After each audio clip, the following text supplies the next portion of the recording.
Malapit na ho ang bitag Kilos Pronto. Darating na ho yan.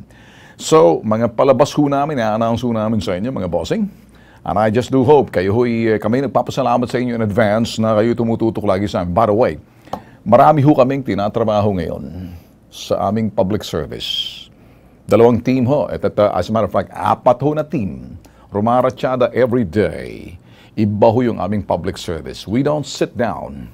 We're out there in the field, confronting people, mga abusado. Yun ho mga nagkukulang. Yun ho mga sisiga-siga dyan.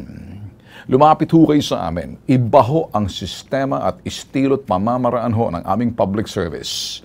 Uulitin ho namin, ang public service ho ng pambansang sumbungan ng Bitag Kilos Pronto, iisa ho. Ang pagtulong ho sa mga inape. Lalo-lalo na ho yung mga kawawang mga nabalo. Yun hong mga ulila ho na wala nang magulang, walang takbuhan. Yun hong mga mahihina, walang kakayanan, lumaban, i-defense at pinagsasamantalahan.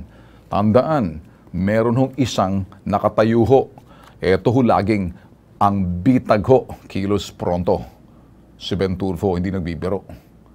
Kami ho, itapat nyo kahit sino. Wala ho kaming sinasanto. Kung pag-uusapan ho'y seryosong public service. Itong public service na hindi namimili.